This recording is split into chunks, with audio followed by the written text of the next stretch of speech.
What's up, guys?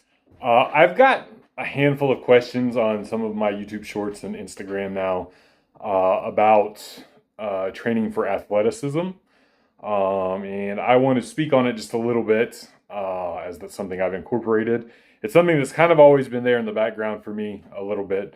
There's been more of it, the last couple years since powerlifting hasn't been my primary focus anymore. I say as I'm training for a powerlifting competition, just bench only though. So let me start off by saying, not my area of expertise. I know enough to be dangerous, bro. But I'm not an expert here. If you're looking for expert advice in this field, there's a handful of people I would recommend. My man Chris Speed, and I'm probably plastering pictures up here somewhere. And he's more active on Instagram than YouTube. Of course, my favorite twink, Alec Onkiri, Dane Miller, Will Rattel.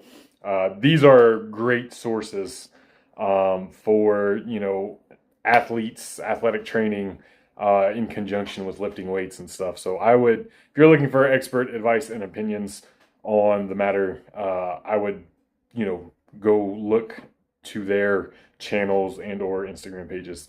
For me personally, I'm just going to give you my experiences and what I've done, what I'm doing. So even when powerlifting was my primary goal and primary focus, usually after meets, like in what we would call an off season, I would, bring back in like the box jumps and things like that. Dabble in some strongman moving stuff. Things of that nature. I always like shooting hoops, playing a little basketball, and keeping a small dose of that. It's easy to maintain things that you've already built with pretty little effort. Not zero effort, but just enough. Maintenance is easy. Building up something is the hard part. So if you're a younger person and you're playing sports and you're moving around, you've got great mobility, like use it or lose it is a thing. So absolutely keep using it. I'll be 39 soon. And while I'm not an elite athlete among athletes, compared to, general population my age, I might as well be a fucking track star or something because Gen Pop doesn't even train and shit. So, if you're getting started, I would say ease into things. That's something I have a hard time with. I know my single leg work has been lacking, and at the beginning of the summer, I was like, well, I'm going to work on that. And instead of, finding regressions and easing my way into it, I just go balls deep, and I ended up straining my right calf doing some single leg bounds. So I was just doing too much too soon. So I would definitely, like I said, those pages I mentioned, I would look to them and look at like some regressions they have and how to get started. Just slowly building your way up. I do have that athlete brain mindset where I just want to fucking work and work and work and go balls deep into something and give it 110% right off the rip. And that's not always the best or safest way to get into something new.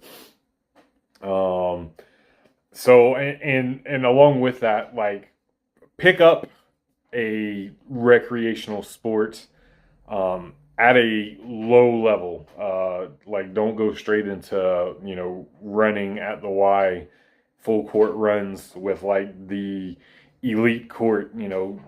Start on one of those side courts, just shooting around, playing some horse, something like that.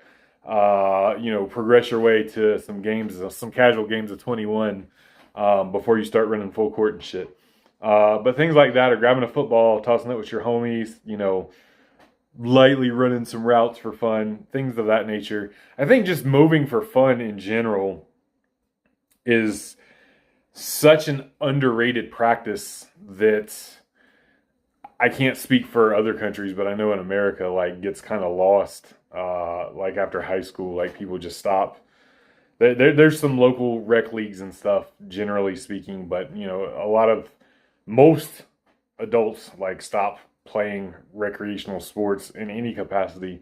And I think that's the place where I would look to, playing some casual tennis or pickleball or volleyball, basketball, like I said, etc. I would look at those. I really like box jumps a lot. It's fun to me. I like box jumps. I think they're fun. They are pretty safe for the most part. Pretty little, not zero. I've strained my back doing box jumps. That's mainly a mobility issue for me, which that's another thing we'll get to. But landing on something elevated takes away that impact, and you just got to be careful with box jumps. If you're jumping down from the box, that's where the impact, and that's what's going to tax you more than the actual jumping up to the box itself. So a lot of times, like if I'm getting up to the higher boxes, like I'll have it set up next to a rack, and I'll use the rack to climb down,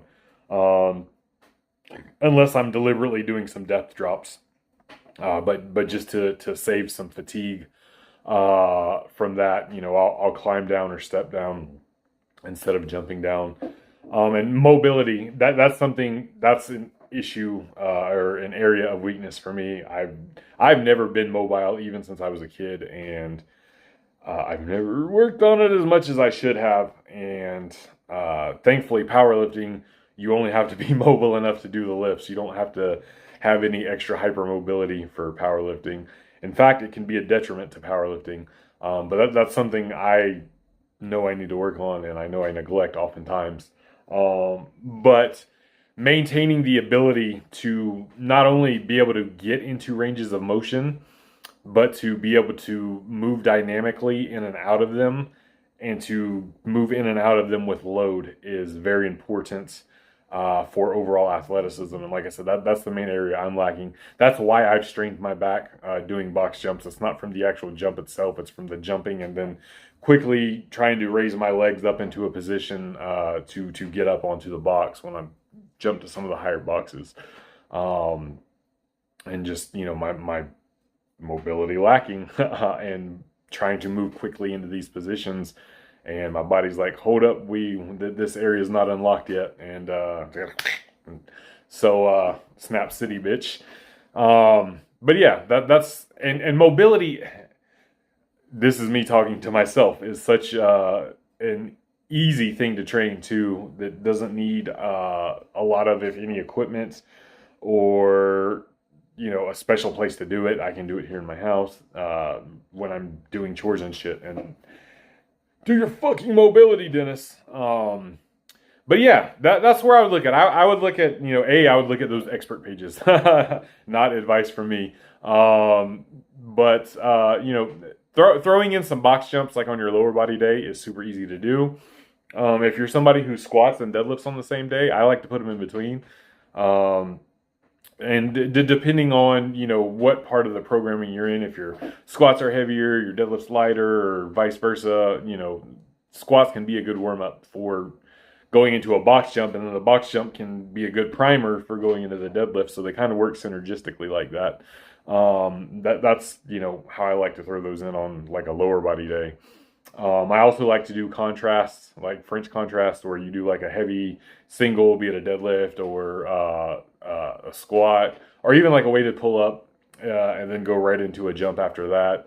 I don't look too deep into it, potentiating the jump a whole lot, but it does feel good. Like it feels to be heavy with heavy weight. And then to release that heavy weight and then do something explosive, even if it's just psychological, feeling that much more explosive, it's fun. It's fun, and it feels good. So that's something I like to do. And then I think maybe, just putting a day aside, like, you have your upper day, your lower day, whatever split you're doing, making a day for plyometrics, or not necessarily plyometrics, or doing some fun stuff, jumping around, playing a ball, etc., can be great.